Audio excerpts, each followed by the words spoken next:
الرحمن الرحیم۔ السلام علیکم۔ مکتب غامدی کی ایک اور نشست میں خوش آمدید۔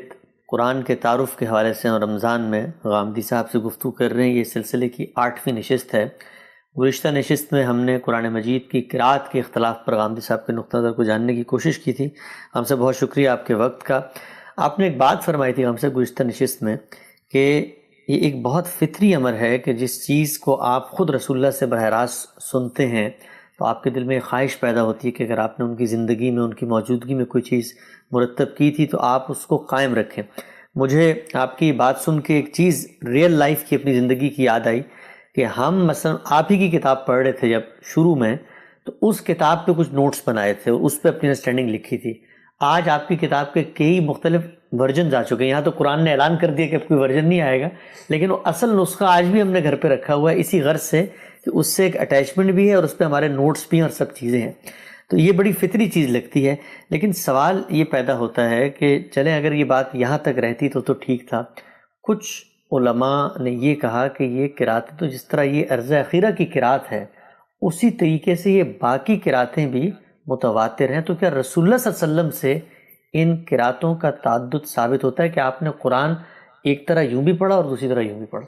ہرگز نہیں، اس طرح کی کوئی چیز نہیں۔ میں نے آپ کو بتایا کہ ایسا ہوا کہ ابتدا میں جب نزولی ترتیب سے یہ آ رہا تھا، قریش مخاطبین تھے، اہل کتاب مخاطبین تھے، ایک مخصوص صورتحال میں بات کی جا رہی تھی، تو بعض جگہوں پر بعض تعبیریں اختیار کی گئیں، لیکن پھر اللہ تعالیٰ نے دوبارہ قرأت کی۔ جب دوبارہ قرأت کی تو وہ ہمارے پاس اب قرآن کی صورت میں محفوظ ہے، اور یہ حکم دے دیا قرآن مجید میں کہ اب یہی قرأت ہے جو پڑھی جائے گی، مطلب قرآن، یعنی یہ مصنف کی اپنی ترتیب کے بعد مصنف کا اپنا فیصلہ ہے۔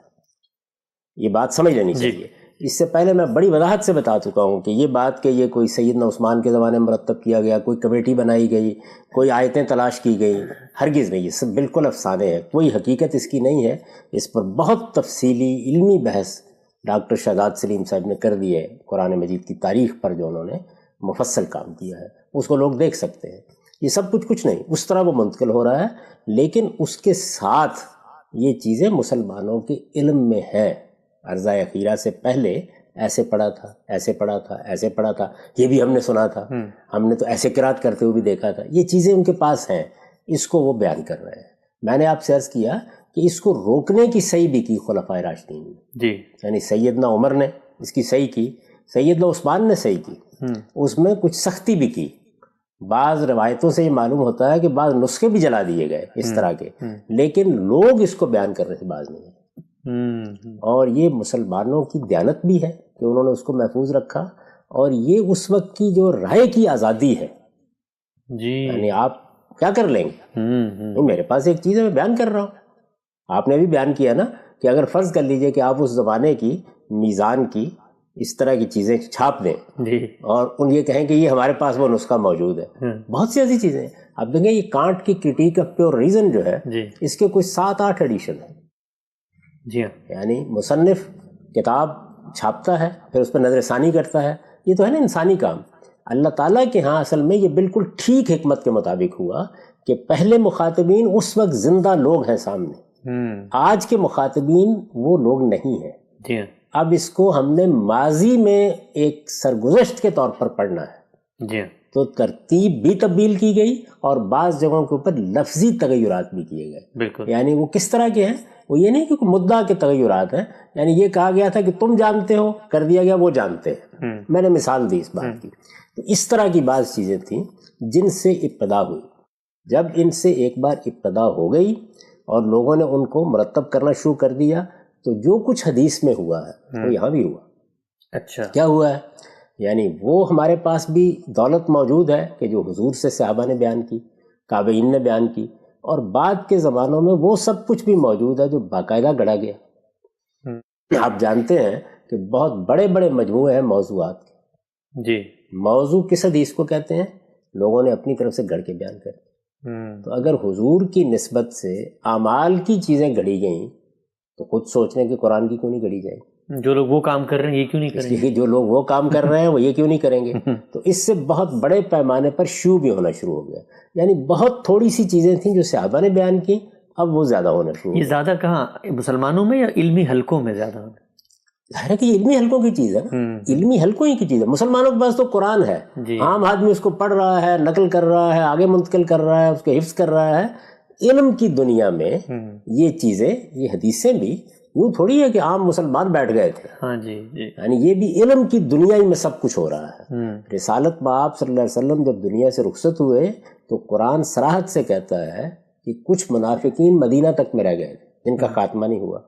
اس کے بعد بھی ظاہر ہے کہ بڑے فتنے کے دور پیدا ہوئے، تو ان میں جو لوگ قریب آئے یا وہ اندر سے اسلام کے دشمن تھے، انہوں نے جس طریقے سے سنت کے بیان میں، حضور کی سیرت کے بیان میں، آپ کے اسوہ حسنہ کے بیان میں حدیثیں گڑھی ہیں، بالکل اسی طریقے سے قراتیں بھی گڑھی اس نوعیت کی. تو ایک بہت چھوٹی سی چیز تھی جو حضور سے صحابہ نے روایت کی، وہ عرضہ اخیرہ سے پہلے کی چیزیں تھیں، یہ اب اس میں اضافہ ہونا شروع ہو گیا. اچھا، جب یہ اضافہ ہونا شروع ہو گیا تو آپ یہ دیکھیے نا کہ وہاں بھی ذخیرہ بہت بڑھ گیا، یہاں بھی بہت بڑھ گیا.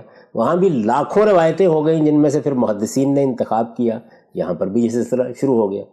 بلکہ بعد کے زمانوں میں تو یہاں تک بھی ہوا کہ بعض لوگ چونکہ اس سے تفسیر کرنے لگ گئے. ہماری تفسیروں میں یہ بہت مل جاتی ہیں آپ کو، کوئی تفسیر کی کتاب اٹھا لیں، زمخشری کی کتاب اٹھا لیں، آلوسی کی اٹھا لیں، ابن کثیر اٹھا لیں، مل جائیں گی بہت سی. تو بہت زیادہ بڑی تعداد میں یہ وہاں پر تفسیر میں مدد دینے لگ گئی. لوگوں نے یہ خیال کیا کہ اس سے قرآن مجید کے کچھ دوسرے پہلو نمایاں ہوتے ہیں.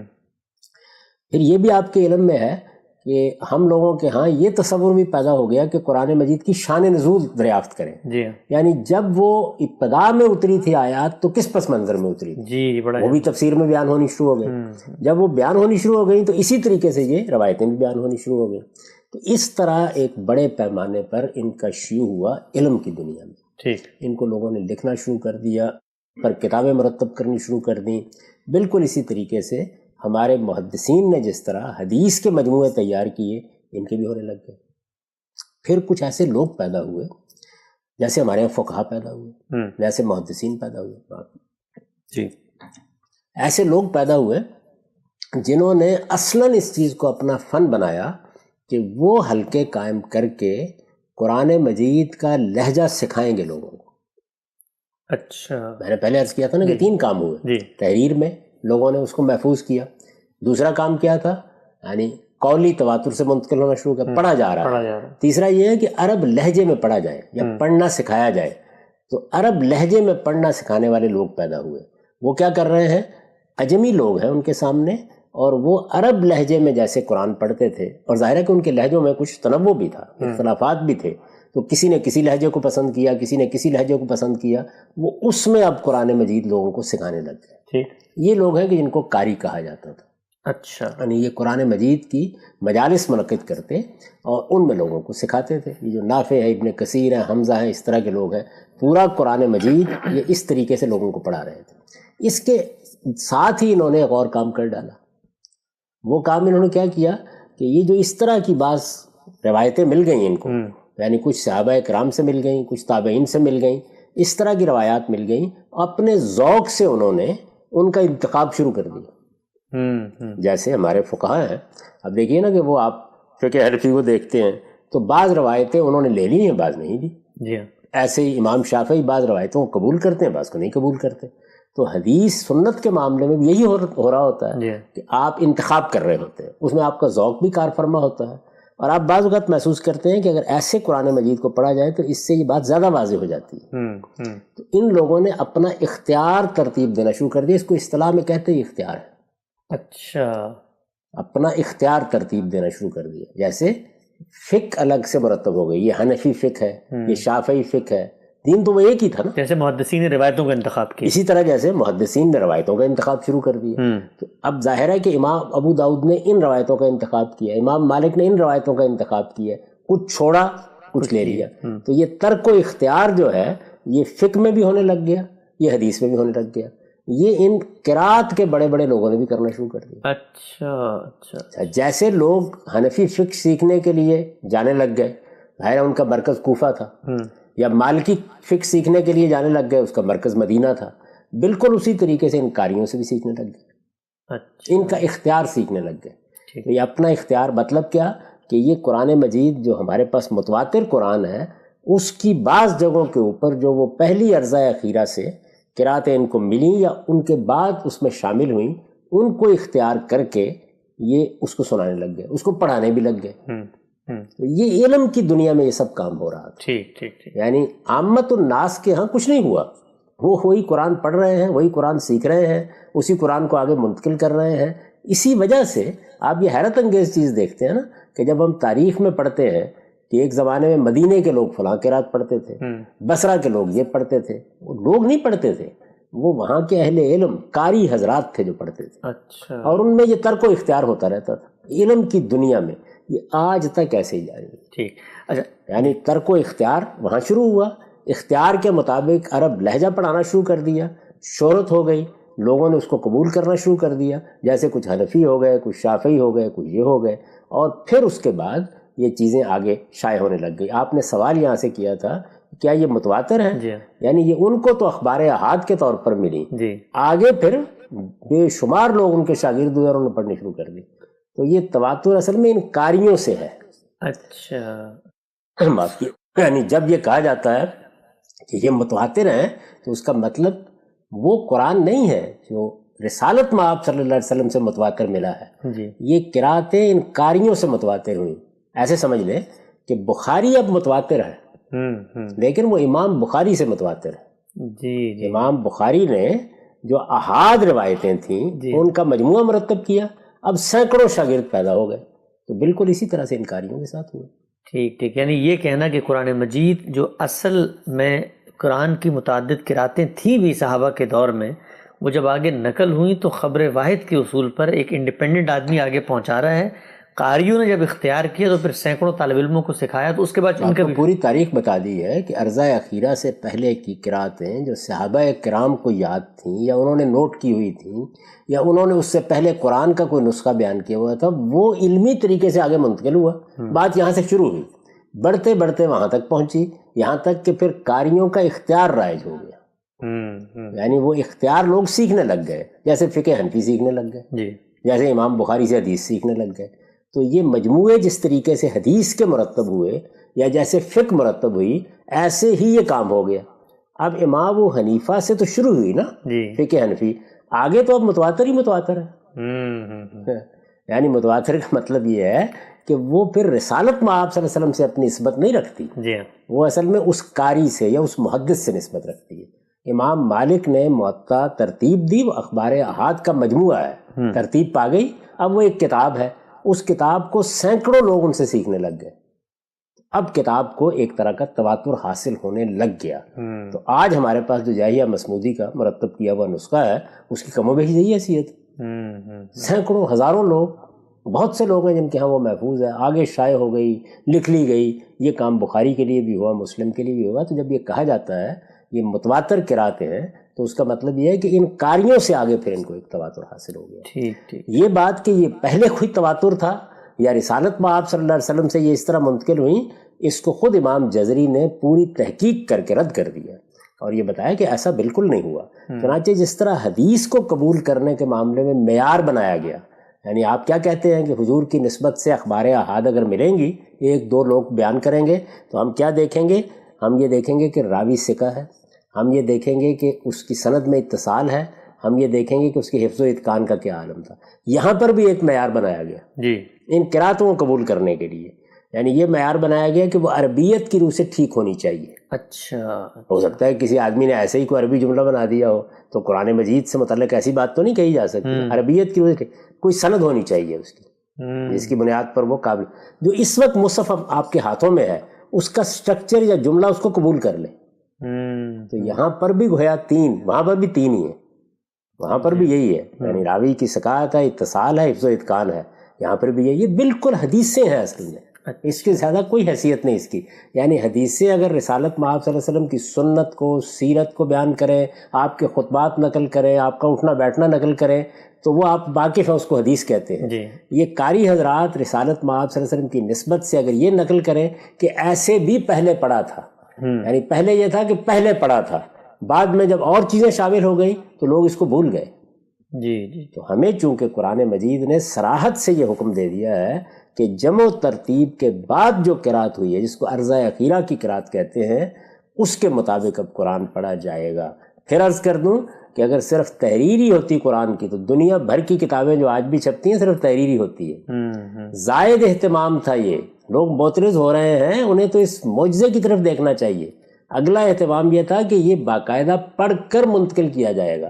کہا کہ میں جب یہ لفظ بول رہا ہوں تو اس میں بول رہا ہوں تو میم پر جو زبر ہے وہ بھی منتقل ہو آگے، تاکہ غلطی کا کوئی امکان نہ رہے، اختلاف کا کوئی امکان نہ رہے، یہاں تک کہ لہجہ بھی منتقل کیا جائے. تو یہ لہجہ منتقل کرنے کے لیے بیٹھے تھے یہ جتنے لوگ ہیں، لیکن ان میں سے بہت سے لوگوں نے اپنا اختیار بھی ترتیب دے کے منتقل کرنا شروع کر دیا. ٹھیک، ہم سب آگے بڑھاتے ہیں اس بحث کو. یہ بتائیے کہ جب یہ کہا جاتا ہے کہ جو متواتر قرآن ہے اجماع اور تواتر سے ہم تک پہنچا ہے، ہمارے ہاتھوں میں ہے، تو پھر اس کے اوپر کیوں لکھا ہوتا ہے بروایت حفظ؟ اگر یہ حفظ ہیں یا قالون ہیں یا اور باقی جو نافع ہیں، یہ اختیار استعمال کر کے وہ بہت سارے اقوال جو قراتوں کے ان میں سے کوئی ترجیح دے رہے تھے، تو جو اصل نسخہ ہے اس پہ تو لکھا ہونا چاہیے تھا نا عرض اخیرہ کی قرات، اس پہ کسی فرد کا نام کیسے آ جاتا ہے؟ یہ پھر اس کو سمجھ لیجئے، میں نے ابھی بات بیان کی کہ یہ حضرات اصلاً کیا کر رہے تھے، یہ عرب لہجہ پڑھا رہے تھے. عرب لہجے کو ایک فن کے طور پر ترتیب دیا گیا ہے. یعنی آپ اشمام کہاں کریں گے، اختلاس کہاں کریں گے، اشباع کہاں کریں گے، ترقیم کہاں کریں گے، یہ ایک پوری فنی دنیا ہے. یہ کیا چیزیں؟ یہ وہی چیزیں ہیں جو آپ برٹش لہجے کو ترتیب دیں. آپ یہ کہیں گے جی دیکھیے وہ آر کو ایسے بولتے ہیں، اچھا یہ بتائیں، یہاں پر اس کو وہ حذف کر دیتے ہیں، یہاں آواز ایسے نکلتی ہے. کبھی آپ سنیں مختلف لہجوں کو؟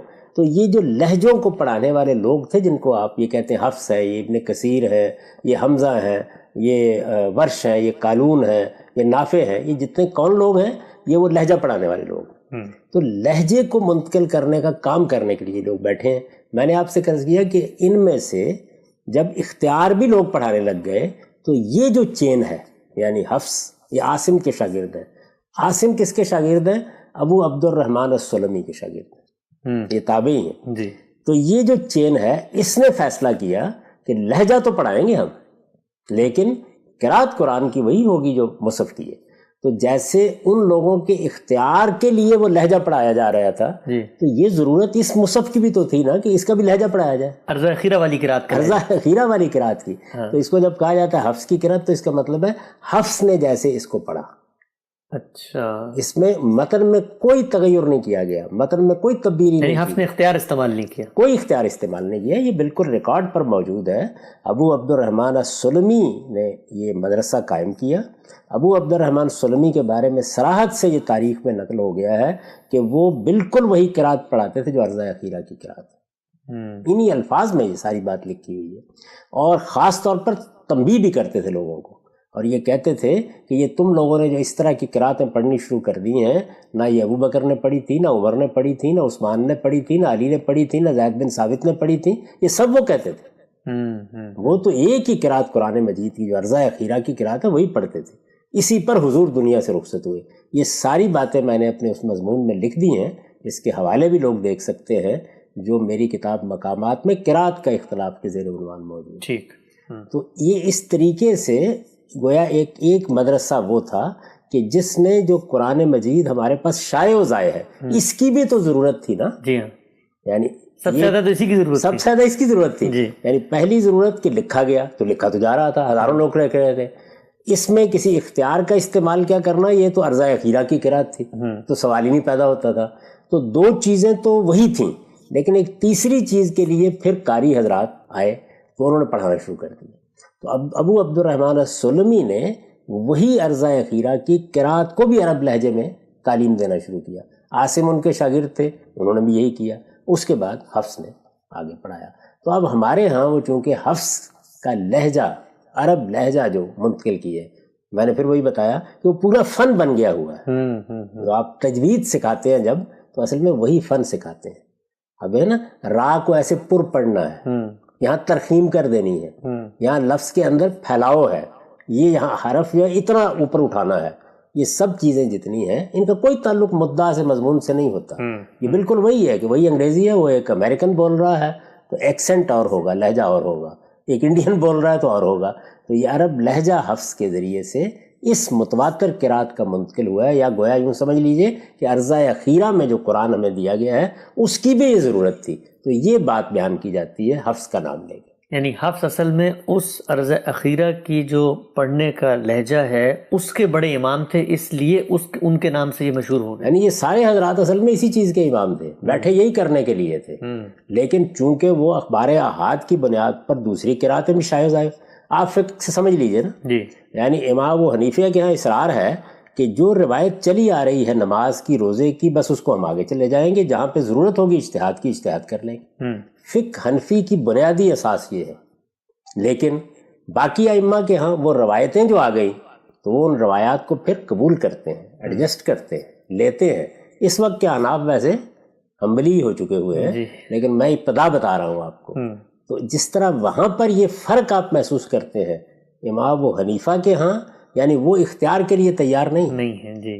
جو روایت سنت کی قائم ہو گئی ہے، میں سنت کے بارے میں بات کر رہا ہوں، لیکن باقی لوگ اخبار احاد کی بنیاد پر آپ کو بتاتے ہیں کہ ایک یہ ہاتھ جو ہے نا وہ ذرا سینے کے اوپر باندھ لیں، کیونکہ ایک روایت میں اس کا ذکر آ گیا ہے. آپ نے رکوع اس طریقے سے کرنا ہے، ایک روایت میں اس کا ذکر آ گیا ہے. تو ان روایات کی بنیاد کے اوپر جب آپ نے اس سنت کی تعین شروع کر دی تو اپنا اختیار قائم کرنا شروع کر دیا نا. یہ اختیار فقہ میں بھی ہوا، یہ محدثین کے ہاں بھی ہوا، اور یہ قاریوں کے ہاں بھی ہوا. لیکن حفظ کے ہاں ایسی کوئی چیز نہیں ہوئی، اور یہ تاریخی ریکارڈ میں موجود ہے کہ ابو عبد الرحمن سلمی نہ صرف یہ کہ اختیار استعمال نہیں کیا انہوں نے، بلکہ سخت تنبیہ کرتے تھے کہ یہ نہ کیا جائے، روکتے تھے اس بات سے. ٹھیک. روکتے تھے. وہ یہ کہتے تھے کہ جو سارے کے سارے خلفائے راشدین نے ہمیں قرآن دیا، وہ قرآن جو شائع و ضائع ہے، اس کے ساتھ یہ آپ کیا کر رہے ہیں؟ وہ اس کو قبول ہی نہیں کرتے تھے. تو اس وجہ سے یہاں ایسا کوئی کام نہیں ہوا. یہ اصل میں عرضہ اخیرہ کی قرات، اللہ کی ترتیب دیا ہوا قرآن، اس کو بھی عرب لہجے میں پڑھنا سکھایا گیا ہے، اور یہ حفظ کے ذریعے سے منتقل ہوا. ٹھیک. اچھا صاحب نے فرمایا کہ جو عرضہ اخیرہ کی قرات ہے وہ اجماع و تواتر سے جاری ہے، پوری دنیا میں مسلمان اسی کو پڑھ رہے ہیں، آگے بڑھا رہے ہیں. یہ کیا وجہ ہے کہ جب ہم دیکھتے ہیں علمی حلقوں میں تو چلے سمجھ میں آتا ہے کہ وہ خبر واحد آ گئی ہے، اس کو ہسٹری کے طور پہ وہ رکھ بھی رہے ہیں، پریزرو بھی کر رہے ہیں، بڑی اچھی بات ہے. لیکن ہم دیکھتے ہیں کہ جو بعض مغرب کے علاقے مراکش ہے، تیونس ہے، وہاں پر تو یہ حفظ سے بالکل ایک مختلف دوسری قرات ہے، وہاں کی مسجدوں میں پڑھائی جاتی ہے. تو اگر خبر واحد تھی، اجماع تواتر سے عرض اخیرہ جاری تھی، تو وہاں یہ کیسے آ گئی پھر؟ یہ بھی دیکھیے ایک تاریخی حادثہ ہے، اس کو بھی سمجھ لیجئے.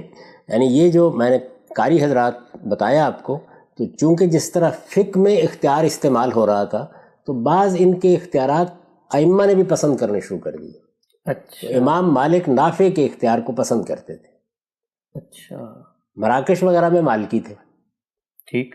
تو اب ظاہر ہے کہ جو فقہ کا ایک خاص تعلق تھا امام مالک کے ساتھ، وہ نافع کے انتخاب کا باعث بنا. تو یہ کچھ تیسری صدی کے خاتمے پہ آ کر ایک قاضی تھے وہاں کیروان میں، انہوں نے یہ حکم دیا، یہ سب کچھ ریکارڈ پہ موجود ہے. انہوں نے حکم دیا کہ ہمارے علاقے میں صرف نافع کی قرات پڑھی جائے گی، یہ نافع کا اختیار پڑھا جائے گا. یہ باقاعدہ نافذ کر دیا اور سختی سے روک دیا. اس کا نتیجہ ہے کہ وہاں ایک چھوٹے سے علاقے میں اس کا شیوع ہوا، اور ظاہر ہے کہ پھر بعد کے زمانوں میں وہ پھیلتا چلا گیا. ایسے چھوٹے چھوٹے بعض علاقے آپ کو اور جگہوں میں مل جاتے ہیں. اچھا. یہ ایسے ہوا.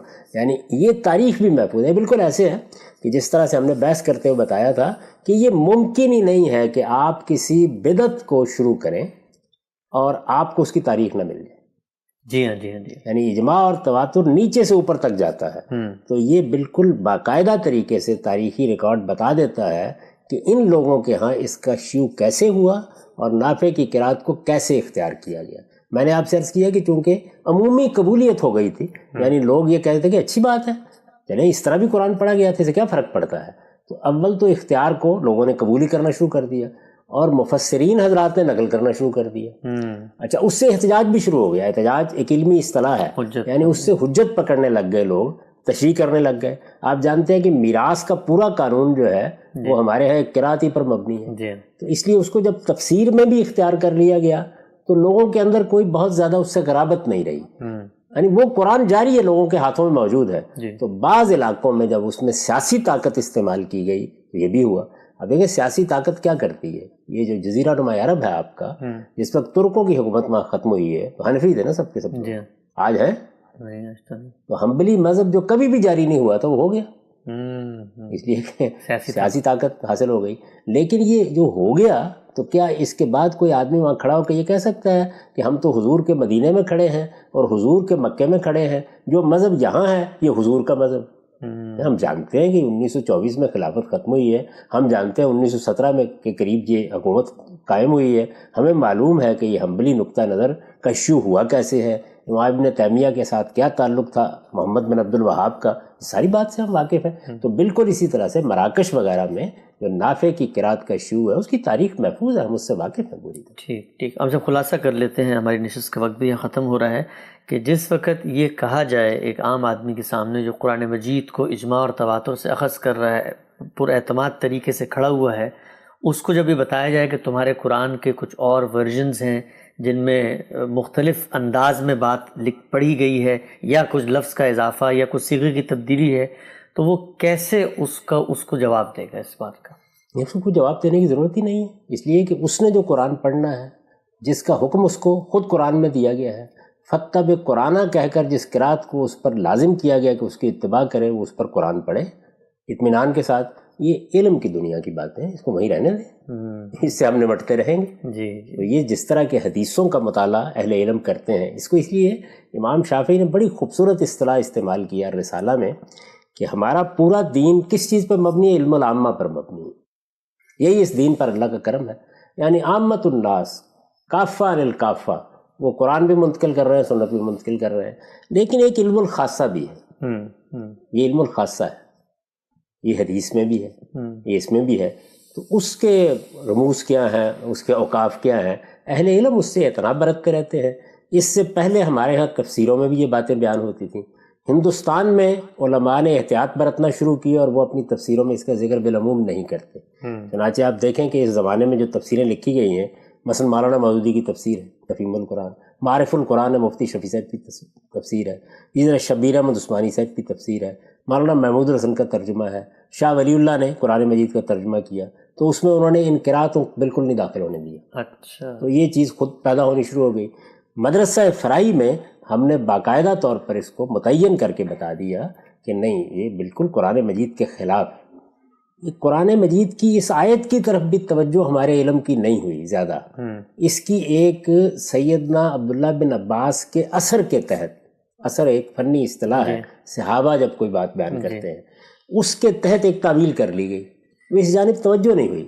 تو امام فراہی نے پہلی مرتبہ سورہ قیامہ کی تفسیر جب شائع ہوئی ہے تو توجہ دلائی کہ اللہ تعالیٰ نے روک دیا ہے, اس سے یہ روک دیا ہے. جب قرآن مجید سے معلوم ہو گیا تو اب اس کے بعد ہم نے تو اپنی تفسیروں میں بالکل اس کو نکال دیا. یہاں تک کہ استاذ امام امین حسن اصلاحی کی تدبر قرآن میں ابتدا میں انہوں نے لکھ دیا کہ قرآن مجید نہ صرف یہ کہ ایک ہی قرات کے اوپر ہمارے پاس موجود ہے اور وہ مصحف کی قرات ہے, بلکہ کوئی دوسری قرات جو ہے وہ قرآن مجید کے اندر رکھیں گے آپ تو اس کا جملہ, اس کا نظم, اس کا سیاق و سباق اس کو اگل دیتا ہے. اس لیے کہ باطل اس میں داخل ہو نہیں سکتا. اس کی بڑی نمایاں قسم کی بعض مثالیں ہیں, جیسے ارجلکم کی قرات ہے, جیسے میراث کے حکام میں یوسی اور یوسا کی قرات ہے. تو اس پر ہم نے بحث کر کے بتا دیا کہ دیکھیے قرآن کیسے اگل دیتا ہے اس کو. اس وجہ سے یہ ظاہر ہے کہ علم کی دنیا کی چیز ہے, تو اس کو وہیں رکھ کے دیکھنا چاہیے. قرآن کا کوئی اور ورژن نہیں ہے, وہ ایک ہی کتاب ہے, ایک ہی کتاب ہمارے ہاتھوں میں ہے. وہ خدا کی آخری حجت ہے, وہ حکم ہے, وہی فیصلہ کن ہے, وہی میزان ہے, اور وہ ہمارے پاس بالکل محفوظ صورت میں ہے. یہ جو قاری حضرات ہیں یہ بھی یہ نہیں کہتے کہ ہم کوئی اس قرآن کی نفی کر رہے ہیں, وہ کہتے ہیں یہ بھی لے لو ہم سے. اچھا, یعنی یہ بھی ہے, یہی نہیں ہے, ایک دوسرے کی تردید تغلیط نہیں ہے. تو اس وجہ سے پریشان نہیں ہونا چاہیے عام آدمی کو. علم کی دنیا کی چیزیں ہیں. اب چونکہ یہ چیزیں لوگوں کے ہاں عام ہو گئی ہیں, وہ پڑھ بھی رہے ہیں اس کو, تو یہ ضروری تھا کہ اس طرح تفصیل سے بتا دیا جائے کہ یہ تاریخ کیا ہے. ٹھیک. ہم صاحب بہت بہت شکریہ آپ کے وقت کا. قرآن مجید کے تعارف کا یہ سلسلہ پورے رمضان میں جاری رہا. اس سلسلے کی یہ 8ویں نشست تھی. انشاءاللہ رمضان کے بعد بھی ہمارا ارادہ ہے کہ کچھ اور مباحث جو قرآن سے متعلق ہیں, مثلا یہ کہ یہ جو ترتیب اس وقت دی گئی ہے اس کی حکمت کیا ہے, قرآن مجید میں جو صورتیں ہیں ان کا نظم کیسے سمجھا جاتا ہے, اس نظم سے کیسے قرآن مجید کی جو تعویلات ہیں وہ اخذ کی جاتی ہیں، اور پھر یہ جو قسمیں قرآن میں کھائی گئی ہیں ان کی حکمت کیا ہے، ان تمام موضوعات پہ ہم صاحب آپ کو دوبارہ زحمت دیں گے۔ اب تک آپ کے وقت کا بہت شکریہ۔